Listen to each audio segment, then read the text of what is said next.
Cardinal Timothy Dolan of New York is part of the conclave that elected Pope Francis. Archbishop Joseph Kurtz of Louisville is president of the United States Conference of Catholic Bishops. They join us for an interview you'll see only on CBS This Morning. Welcome. Thank you, Charlie. Good to be with you. How do you, Nora?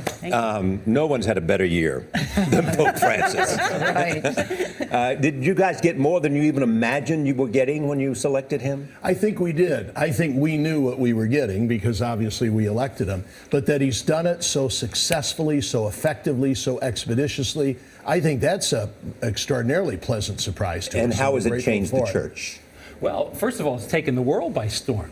So I think the eyes of the world are on the church, and I think there's a real call to make us more pastoral, to be able to reach out and accompany people.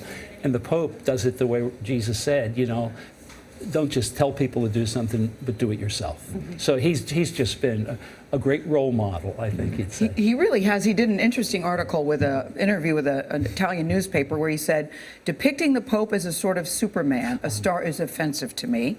He said, the Pope is a man who laughs, who cries, who sleeps calmly, and has friends like everyone else, a normal person. Mm-hmm. What do you all make of that? Because that certainly isn't how people see him, I think.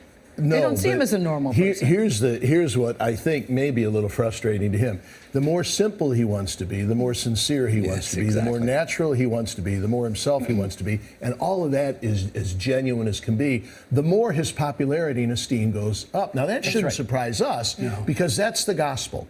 When Jesus told us, when you get rid of pomp and prestige and power and clout, people are going to love you and accept you more. And that's happening with him. So his very ability to kind of shy away from attention and put the spotlight somewhere else is only intensified it for him. So there's a little bit of frustration and there. In many ways, he puts the attention on the person in front of him. Yeah. And people love that. I mean, don't we all love to be noticed? There's no doubt that his popularity ratings are soaring and people have returned to the Catholic Church. But on substance, let's talk specifically. He said in this interview that Gail mentioned, women can and must be more present in the places of decision-making in the church, more women in the hierarchy.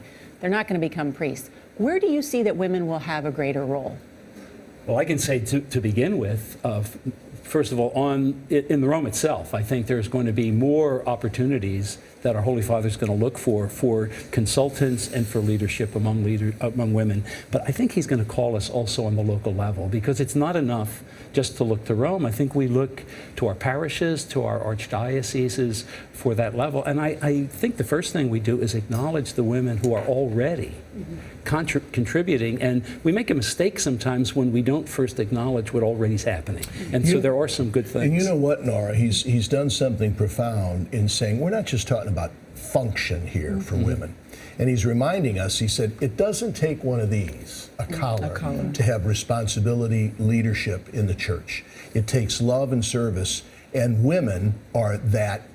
They're icons of that. So he's spoken about not functions, not roles. He's talked about a whole new theology of women where we appreciate what they bring. He's also talked about the secrecy inside the Vatican and changing that. There's been a lot of talk in the past about Vatican finances and the secrecy involved. He's making changes on that front too. He is indeed. Yeah. Well, just began a new council, a secretariat on economy, and Cardinal Pell, a good friend of yours, has been appointed to head that. Do you all know Cardinal Pell? When he comes to New York, I want him on the show. He's a rugby player. You want him on the show?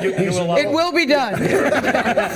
He's a no-nonsense type of guy. And I think, here's the Pope is shrewd. I think the Pope wanted to appoint a lay woman or a lay man in that position. Yeah. And he said, I probably need a cardinal if I'm going to get through some of this crust here. So he appointed a guy who is just known as a no-nonsense, realistic, straight-talking Australian. He'll get things done. And the council is half lay and half clerical. So he has reemphasized the pastoral role and looking after the poor.